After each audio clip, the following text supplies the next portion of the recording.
The merciless wild. The heartless seas. When nature unleashes her cruelty, could you escape?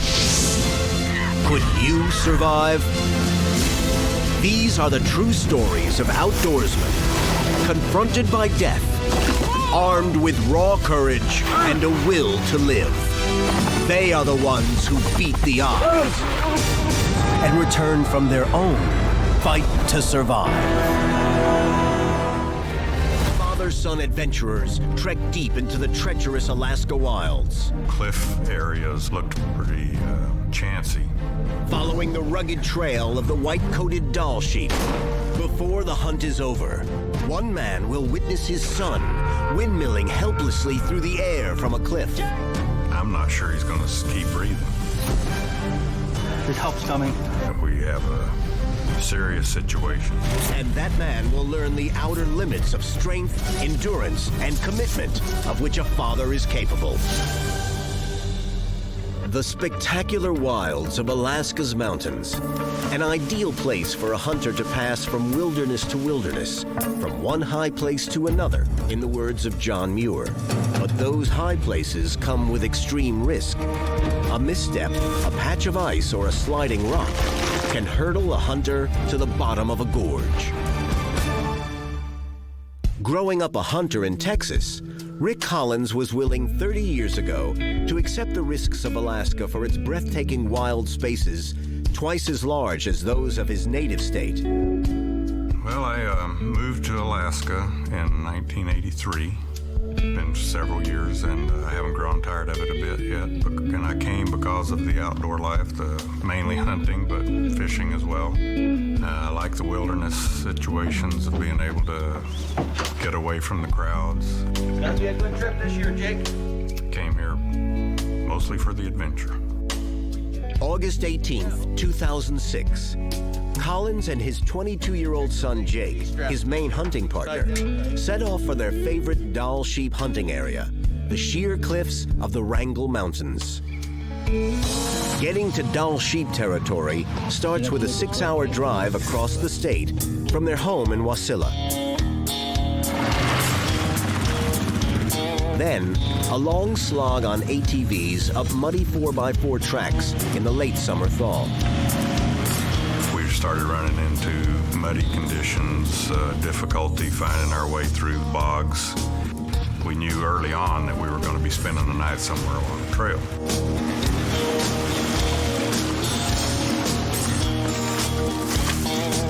That ought to do, Jake. You got them covered up. When they have to leave their ATVs, they conceal them to prevent bears from destroying them. Yeah, the frame of mind at this point is things are going well. We were confident, and our confidence was growing that we were going to be able to find sheep. A couple of hours after daylight, which here can come at 2 or 3 in the morning, the two are out of their spike camp and beginning to see sheep, and to find a place to set up their spotting scope to glass the far slopes and ridges. Oh yeah, there's one. We did convince ourselves that there were some legal rams in the group, although fairly high up the mountain. The two spot sheep, but not the trophies they're hoping for. But young Jake is ready to settle for something that at least qualifies as a legal ram and wants to strike out after one. And Collins reasons that he might as well. So I said, well, it's getting late enough in the day now that where those sheep were, I'm sure I can't make it up there and back by dark. So if you want to go get one of those sheep, I'll stay behind down here by the creek and just monitor you through the spotting scope as you go up. Collins glasses son Jake with his spotting scope as the young man makes the steep climb to get in range of sheep. Collins is confident in his son's abilities, but wants to keep him in sight just in case. We can tell from the valley floor that the cliff areas along this bottom of this ridge, trying to get up out of the bowl, looked pretty substantial, pretty chancy. But of course, from that far away, no real clear indication of how steep they were. And then once he started the climb, I could tell from the way he was having to use both hands, make a few backtracks and try different routes going up, that it was a little more steep country than I had anticipated it was. So I could tell that was pretty tough stuff to get up through. And I was glad I wasn't having to get up through it. As Collins watches, Jake seems to have spotted something out of Collins's line of sight, and it looks like he might be moving into position for a shot. I saw him stop. I saw him look over that direction, and I couldn't see any animals over there, but then he started making his way over to that edge of the ridge. And then I saw him getting his gun ready, so I figured there were obviously some sheep over there that looked more attractive to him than the ones we'd seen before. And then eventually he took a shot. When he shot, I saw a sheep appear falling off further to the left across that gorge. And so I knew he had gotten a sheep. I saw him stand up and hold his arms over his head like, yeah, he got one. Woo! I got it! It's been a successful hunt for Jake, but the full celebration will have to wait until he finds a way down to the ram and then packs it out. Alaska's strict hunting regulations require that all edible meat must be retrieved from the field for human consumption. Then he started walking up and down the edge of this cliffs area from this ridge looking for a way down. Collins grows uneasy as he watches his son trying to find a safe way down the treacherous chutes of the gorge to the sheep. Yeah, I started getting worried about it because I could see that there was no clear way down for him. I thought he might be considering doing something pretty drastic. And then I see him squat down and obviously take a posture like he's going to jump. So then I'm really getting worried.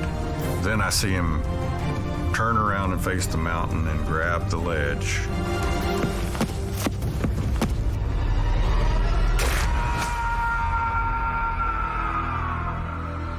His hand slipped off the ledge and he falls over backwards and disappears out of my sight. The realization came rather sudden that we have a serious situation. I don't know how serious, but I have to get to him. Jake Collins has fallen, and now his father must draw on a lifetime of outdoor experience and the sheer power of his will to save his son. Hunting on their own, deep in Alaska's Wrangell Mountains, Father Rick Collins has watched his son Jake hurtle off a cliff into a gorge. Now, Rick Collins must find a way to rein in his horror and concentrate on his son. Collins pulls himself together. With 3 hours to nightfall, he has to pack up rescue supplies and climb up to learn his son's fate. I know it's going to take me a while to get to there. I haven't seen him. I have only my imagination to think about what condition he's in. Don't know if he's got broken legs, broken arms, if he's conscious, if he's not, if he's bleeding, if he's not. No way to know. Just grabbed what I could and started that direction. Collins is beyond the range of any cell signal. He has no satellite phone or radio to call out on. A more serious hindrance is his age, as he has to drive his 53-year-old legs to carry him up the slopes at top speed. About every 15 to 30 minutes, I'd have to stop for a rest, and every time I stopped, I'd just start yelling, Jake, I'm headed up there, just in case he was in a position where he could hear me. The terrain grows only more steep and rugged, but the most difficult and ominous part is the silence. Collins receives no answers to his repeated shouts to his son. My frame of mind is that if I'm getting close to him, he's probably not hearing me. And if he's not hearing me, it's probably because he's not conscious. Collins presses on, legs and lungs burning. And then, without warning, he sights his son, lying motionless. Collins plunges into the gorge to reach Jake. When I got to him, he obviously wasn't conscious. I was talking to him the last 5 feet or so as I approached him. I kind of grabbed his shoulder and said again, Jake, are you can you hear me?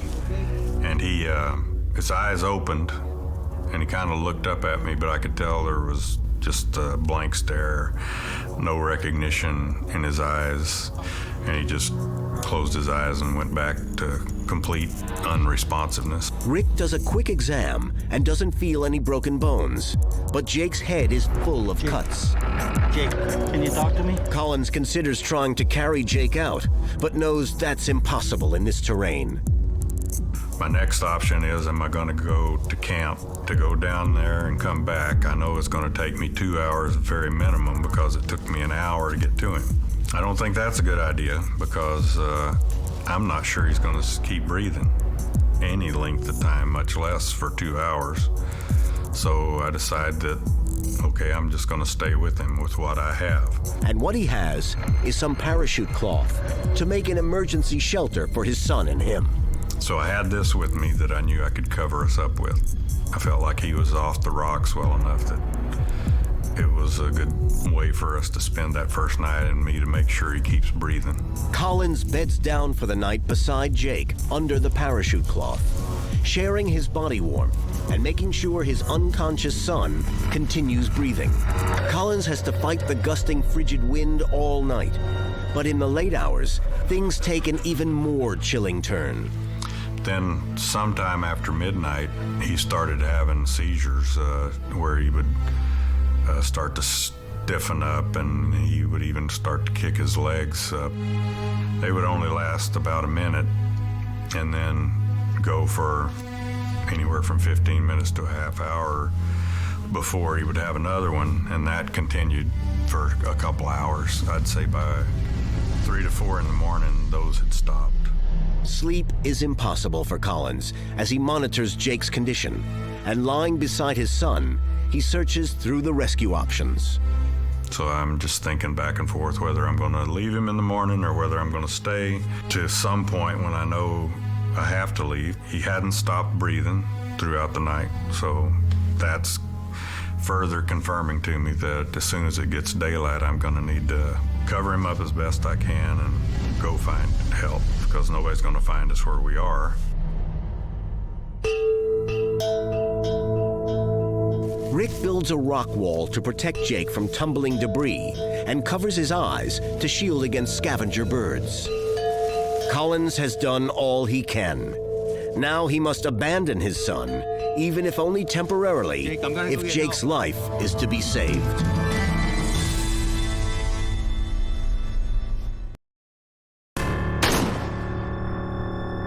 Rick Collins is cheering the sight of his son Jake taking a doll sheep ram when the scene turns to one of horror as he sees his son falling helplessly into a deep gorge. Having stayed with an unconscious Jake through the chill Alaska night, as the injured boy suffers seizures, Collins makes the agonizing decision to leave his son in order to go for help. Yeah, as you imagine, it's a major decision for me to actually turn my back on him and start to walk away.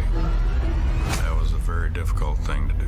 I knew that was the right thing to do. I was convinced that I had to leave him, but it took me, I think, 3 tries of actually turning around before I actually made myself keep walking away from him. Rick Collins doesn't have time to look back at Jake.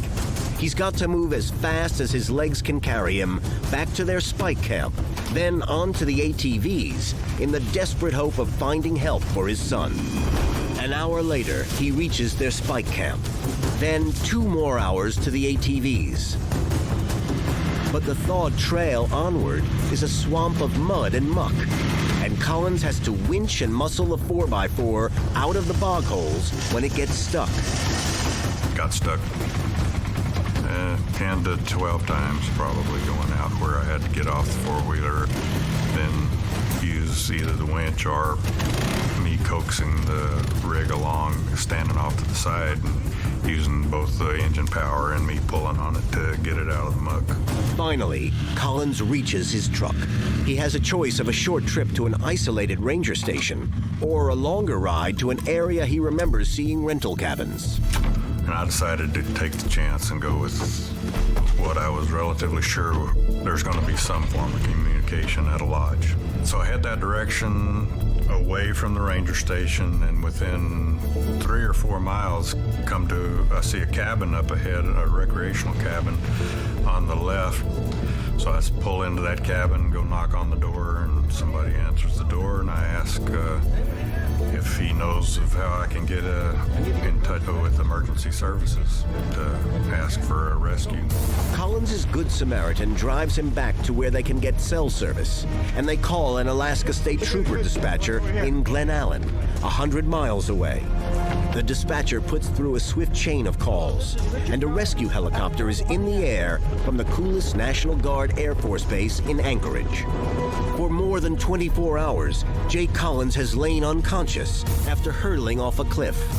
Now, his father boards the rescue chopper, wondering if they will find his son again before it's too late. For more than 30 grueling hours, Rick Collins has traveled muddy trails in search of help for his unconscious son. Now the rescue has gone tactical as they chopper back in high winds to try to locate the gorge in which the fallen Jake Collins lies. They gave me a handheld laser light and asked me to point towards the gorge I recognized as the one Jake was in. The terrain around Jake is too tough for a cable rescue. So Rick Collins and the two-man rescue team must bail out of the helicopter and reach Jake on foot.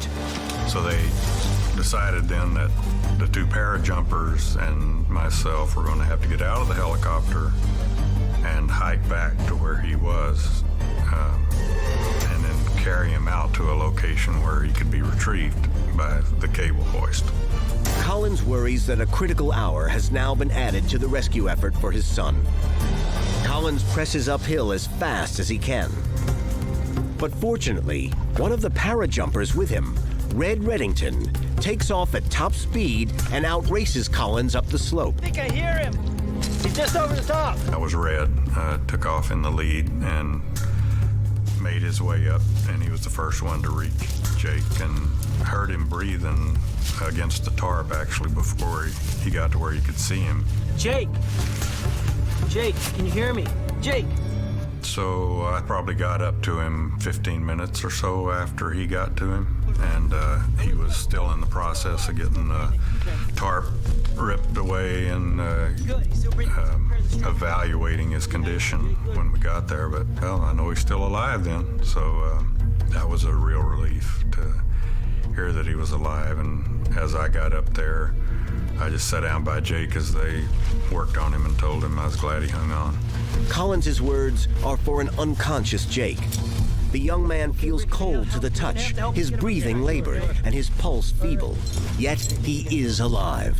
The three men place him on a canvas litter and begin the rush down the slope, back to where the chopper can reach them. Anchorage Life Flight, 44K32. We're ready for cable. Please lower. It's full throttle to Providence Medical Center in Anchorage. Jake is barely alive, and he's fallen into a coma. It doesn't look good.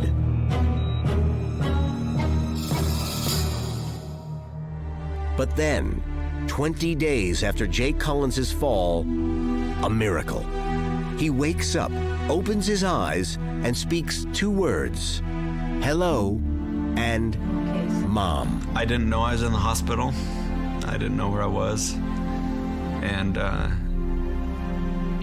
I guess I don't know if it was normal or expected, but my senses seem to not be capable of being alert all at the same time. I have a few spotty memories. I can't see anything, but I can hear people talking to me.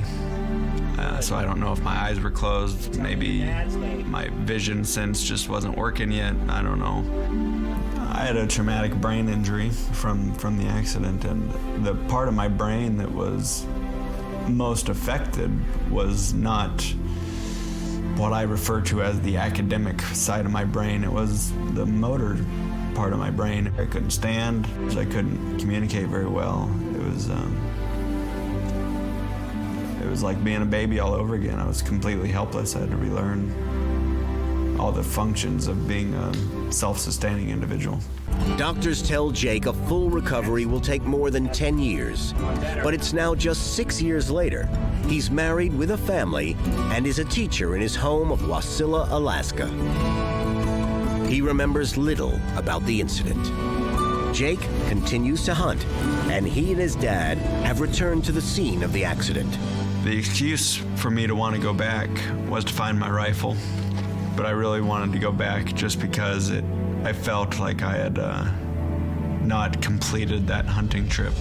That was a lot of emotional healing for me and my father.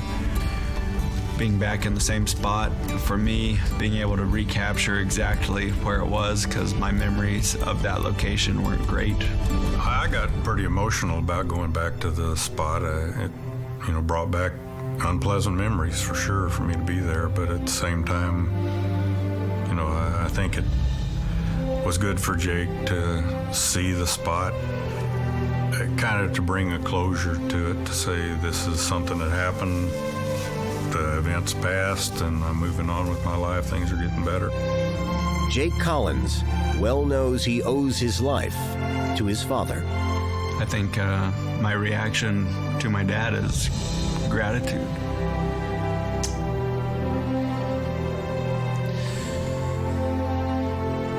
I think I'm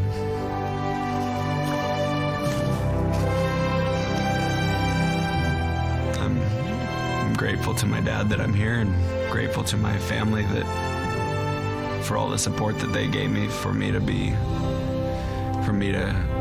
have the quality of life that I do now.